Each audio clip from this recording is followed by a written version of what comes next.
Hi, this is Tom from Songwriters Vantage. We are here at the NAMM show. I'm standing here with Dave Ousikkinen, and you are a member of the Hooters, Yes, acclaimed, amazing band, still around. For 30 years, this year, 30 years. We have nothing to do with the restaurants, but we carry some wacky instruments around and we hit it hard.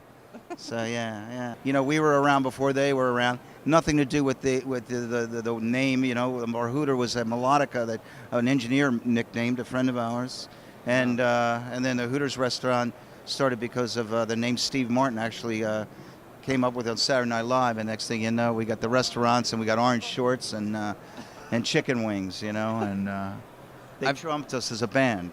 I've seen you in that outfit, though. Have you? I look pretty good in that outfit, man. You see, I get up on stage with it, and it works. So, Dave, tell me about what's happening with the Hooters right now. Right now, as I speak right now, a few of us are just hanging out in NAMM, and I'm going back to Philadelphia on Tuesday to do actually a solo gig with Eric Bazillion, who is a member of the Hooters.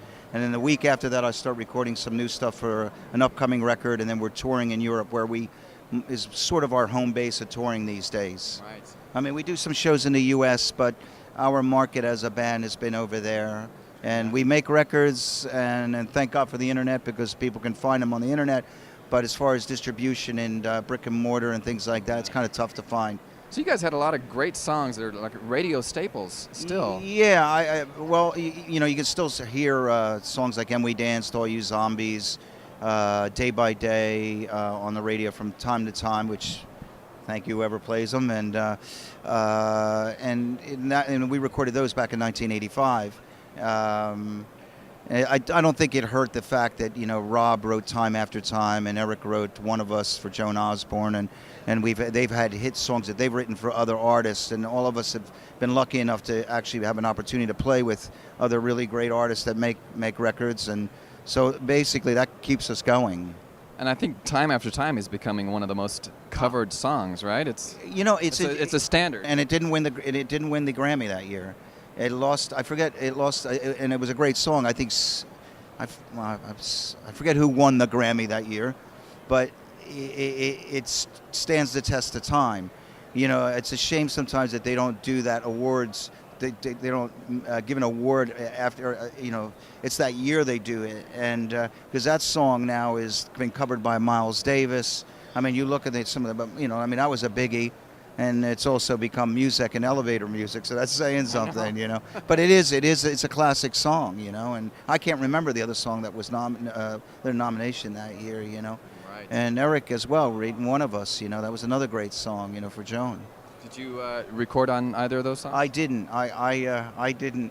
And I was just telling you a little story about when Eric and Rob started working with Joan, and I at the time. I was in Philadelphia. I was living in California, but I was in Philadelphia, so I kind of sat in on a little bit of a production rehearsal. And Joan came in, and they didn't have any songs at all. They were just kind of, she was singing some melodies to some stuff that they had. And Eric, when I was leaving, Eric said to me, he goes, "Why don't you stick around? Maybe you get involved with this project." And I missed my family. I was like, you know, I think I want to go home, you know.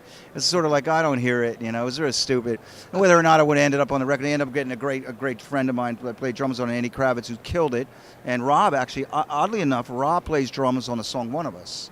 Oh. And whether it's true or not, but he said, "I just played what you would have played," you know. And it's a beautiful drum track. Nice. He's great, you know. He played sloppy and loose like I do all the time, you know. Sometimes that just works. That's what the song needs. Yeah, I'm about that, you know, serving the song, and I happen to work with. I have a website. I'm going to pitch my website. It's called DaveUDrums.com, and I offer what I call affordable drum tracks that sound great for a songwriter or even a novice that, you know, has a track and they want real drummers on it. They can send it to me over the internet.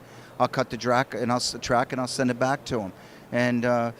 Yeah, that's awesome. my little deal there, you know. Besides playing and you certainly got the chops. Well, thank you. I think nowadays, if you're a young artist, I think not just a drummer or a guitar player, but a songwriter. I mean, you really have to kind of educate yourself in as much as possible. I mean, if you're a drummer, learn Pro Tools or Logic and learn to understand all facets of what's going on into making a record.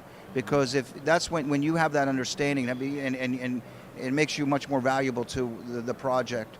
And if you can do it on your own, that goes a long way. That goes a long way. So, and look, man, I have the fears like a lot of other people. Now, how am I going to learn that now? How do you teach an old dog new tricks? But you can, and I think it's really important to get in there and do that kind of stuff. And if you're young, spread your bet a little bit. Do it.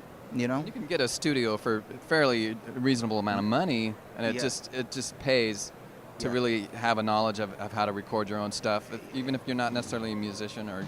I agree. I think it's really important to know again as much as you can about what's going on. I mean, not only the infrastructure, like making your song, writing your song, producing your song, but the business side of it as well. If you control your destiny a little bit better. Any other insights on songwriting in this business that might help the songwriters out there? Well, we before we went on camera, we talked about. I've got co-writes on some songs, and I don't consider myself a songwriter, but I've contributed to some songs in a writing capacity. But I work with so many great songwriters, and I understand that it's like you bring your toolbox to work. And I think, I do that with my drumming, and if I can contribute and serve the song, great. But I think for songwriters, you just got to keep. It's consistency. You got to keep on doing it, because if you write like, I don't know, a lot of the writers I know, they may write 100 songs and find maybe one great one out of that. It's not always golden. You just got to keep on doing it, and grease the wheels. Exactly. I mean, that's the way it works, and I think you got to be persistent, tenacious, and if you do that, and you're passionate about what you do, you're likely to have some success.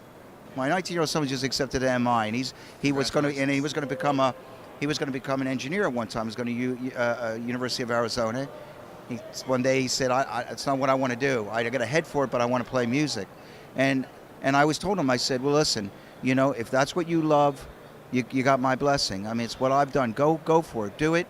But again, educate yourself as much as possible so that, you can eat and sleep in a warm place and have a full stomach, because it's a rough business, No doubt. Yeah. Especially nowadays. And yet, a lot of people say it's a great time for indie songwriters out there. I mean, the major labels aren't necessarily great right now. Yeah, and I'll tell you the truth. I think right now with what's out there with the internet, if you're smart about building a fan base and using the internet wisely, using all the sites that are available, the networking things that you can do, you can actually have. You could sell some records. It's not like the days of old, but that's gone. I mean, and I still think that's going to change. I really believe. What you're seeing here more than ever is that you see a lot of video cameras all over the place. Everything's being videotaped.